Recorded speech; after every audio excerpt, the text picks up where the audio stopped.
क्या ईरान वाकई किसी पॉसिबिलिटी में हथियार इस्तेमाल करेगा, न्यूक्लियर हथियार? सौरभ देखो, ये समझने की बात तो यही है, समझने की बात यह है कि पहली बात यह कि जो सुगबुगाहट आने लगी है दोनों तरफ से, ये कि अब इस चीज़ को रोका जाए, ये सिर्फ ईरान ही नहीं कह रहा है, ईरान के फॉरेन मिनिस्टर ही नहीं कह रहे हैं। कुछ जो जर्नलिस्ट की रिपोर्टिंग अगर आप देखें जो वहाँ पे हैं इस समय जेरूसलम में या तेल अवीव में, वो भी वहाँ से भी ऐसी बातचीत निकल के आने लगी है। देखो, ऐसे होता है कि दोनों देशों के बीच में अगर आप मार खाने का स्टेमिना देखें, जैसे कि बॉक्सर्स के बीच में होता है, वो स्टेमिना ईरान में बहुत ज़्यादा है। लैंड मास भी ज़्यादा है, उनकी पॉपुलेशन भी ज़्यादा है, मतलब कि 10 गुने का फ़र्क है कम से कम। तो वो एक इशू नहीं है कितना डैमेज वो सह सकता है। मेन इशू अब ये है कि जो एम अचीव करना था इजराइल ने, क्या वो उसने कर लिया है? इन एनी केस उसके पास वो कैपेबिलिटी नहीं थी कि पूरा एंड तक बर्बाद कर सके वो। इन एनी केस अगर वो टॉक्स को एक तरह से उसमें फ़ायदा लेने की कैपेबिलिटी थी तो टॉक्स हो ही नहीं रही है फिलहाल। तो अल्टीमेटली तो टॉक होनी ही पड़ेंगी। लेकिन सबसे बड़ी बात जो हुई है पिछले 4 दिनों में अगर आप देखें तो वो ये हुआ है कि जो इनका ऑपरेशन चल रहा था इजराइल का गाज़ा और वेस्ट बैंक में, वहाँ से सबका ध्यान हट गया है। इस समय चल रहा है इजराइल और ईरान का। ये एक बहुत बड़ा शिफ्ट हुआ है। अब ये बातचीत भी जो मुद्दा होगा वो उस लेवल पे होगा।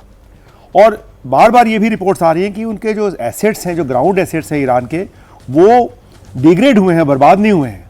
Over a period of time वो फिर बिल्डअप कर सकते हैं। आखिरी बात यह है कि अगर आप देखें कि कितने देशों के पास न्यूक्लियर कैपेबिलिटीज़ हैं और हथियार भी हैं, लेकिन उसका इस्तेमाल जो है 45 के बाद कहीं भी नहीं हुआ है। और सबसे बड़ी बात यह है, जिसमें पाकिस्तान भी शामिल है, उसने हथियार तो बना लिया, हमारे पास भी न्यूक्लियर है, लेकिन क्या इसका इस्तेमाल होने की सोची किसी ने? नहीं। ये हथियार एक तरह से डेटरेंस के तौर पे इस्तेमाल मैं यही जानना चाह रहा था सर आपसे कि क्या इंडिया पाकिस्तान के बीच जैसे साफ हो गया कि ये केवल कहने की बात है कि हम चला देंगे, इस्तेमाल कर देंगे, केवल कहने की बात है। बिल्कुल। क्या यहाँ भी क्या वो है ब्लफ ही, लेकिन सब उसके नाम पर हो रहा है? एग्जैक्टली, मैं वहीं पे आ रहा था मैं कि जो ये न्यूक्लियर हथियार है इसको बोलते हैं it is a weapon of deterrence. Deterrence का मतलब ये होता है कि एक दूसरे को डेटर करना किस लेवल पे? जब आपकी खुद की एग्जिस्टेंस पे खतरा हो। अब सीधी सी बात समझने की ये है, एक बड़ा न्यूट्रल सा पर्सनल व्यू दे रहा हूं मैं। अगर इजराइल के पास न्यूक्लियर हथियार आज की तारीख में है, अनडिक्लेयर्ड है लेकिन है उनके पास, तो क्या वो नहीं चला सकते ईरान के ऊपर ये बॉम्ब खत्म करने के लिए ईरान को? लेकिन नहीं करेंगे ऐसा। क्यों?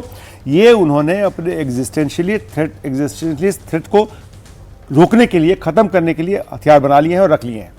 ईरान भी यही कुछ कोशिश कर रहा है कि वो अपना न्यूक्लियर कैपेबिलिटी बना के रख ले ताकि वो डेटरेंस हो जाए किसी और को इस बात के लिए कि ईरान को तुम खत्म नहीं कर सकते हो। अब दोनों डेटरेंस की जो गेम है आज की तारीख में, ये रिकॉर्ड कर लो सौरभ, मैं बता रहा हूं आपको कि जिस भी देश ने ये ठान लिया कि उसने न्यूक्लियर कैपेबिलिटी बना के ही रहना है, वो हथियार बना के ही रखना है और बना के ही रहेगा। क्योंकि अभी भी जो है सारी फैसिलिटीज अंडरग्राउंड है, सब उस लेवल पे चल रही हैं।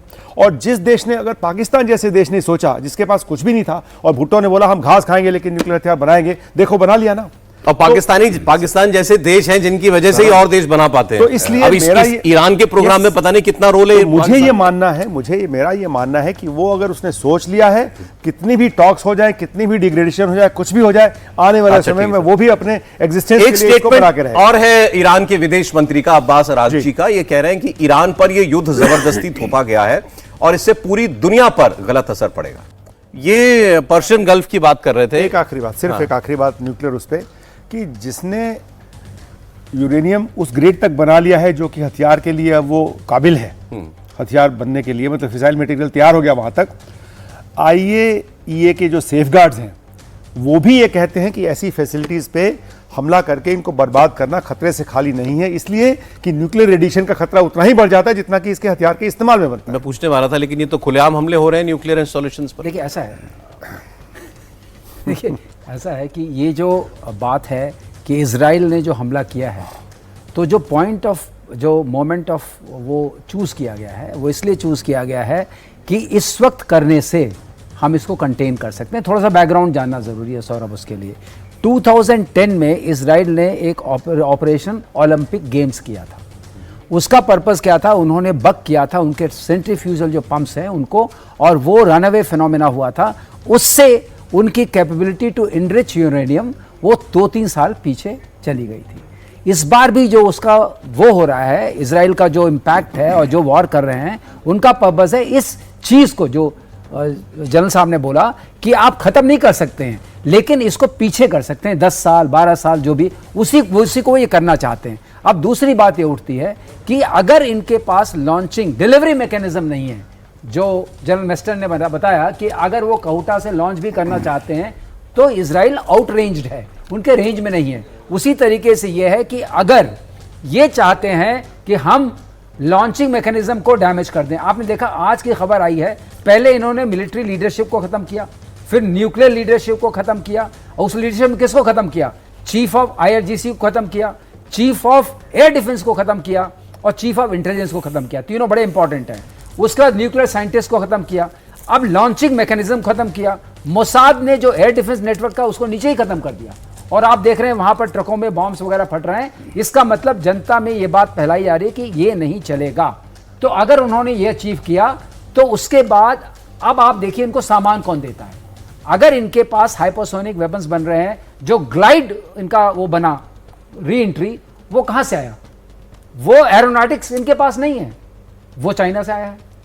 इनके पास जो मेम्स आए हैं, माइक्रो इलेक्ट्रो मैकेनिकल सिस्टम्स, उसके बिना आप कोई मिसाइल को मैनोवर नहीं करा सकते, क्योंकि एक्सेलरोमीटर चाहिए, आपको जायरोस्कोप चाहिए। वो टेक्निकल कैपेबिलिटी कहां से आई है? वो भी आई है चाइना से। अब इनको उसको बनाने के लिए चाहिए जो जितना नेविगेशन सिस्टम चाहिए, GPS है, ग्लोनास है, बैदो है, तो ग्लोनास है, बैदो अवेलेबल है, उसका भी सामान चाहिए। तो ये जो बाकी बात चल रही, जो तुर्की वगैरह बीच में आ रहे हैं, वो टेक्नोलॉजी डिनाइल के लिए भी आ रहे हैं कि जब टेक्नोलॉजी डिनाइल होगा तो ये मिसाइल जितनी बनी हुई है उतनी बनेगी, उसको लॉन्च नहीं कर सकते हैं। तो उस इन कैपेबिलिटी को लाना, लॉन्चिंग इन कैपेबिलिटी लाना, so that Israel is out range. मतलब आपका जो मिसाइल से जा सकती हैं, लेकिन वो न्यूक्लियर वेपन नहीं कैरी कर सकती, उनको हम इंगेज कर सकते हैं। आपने एयर डिफेंस की बात की थी थोड़ी, तो एयर डिफेंस लेयर को अगर समझाने का मौका मिलेगा तो बता दूं क्यों वो उसको उसको हम अगले सेगमेंट में ले लेते हैं। ठीक है। तो ये वाली जो बात रही, आपको टेक्नोलॉजी डिनाइल इनका करना पड़ेगा, लॉन्चर्स इनके खत्म करने पड़ेंगे, और वो जो इनको न्यूक्लियर मेकिंग कैपेसिटी है इसको खत्म करना पड़ेगा। बस जनरल साहब बिल्कुल ठीक बात कही है, जो 60% से 65% ये आ चुके हैं, ये न्यूक्लियर बॉम्ब बना सकते हैं, लेकिन वो भारी बनेंगे, वेपन ग्रेड, उनको ले जाने में दिक्कत होगी।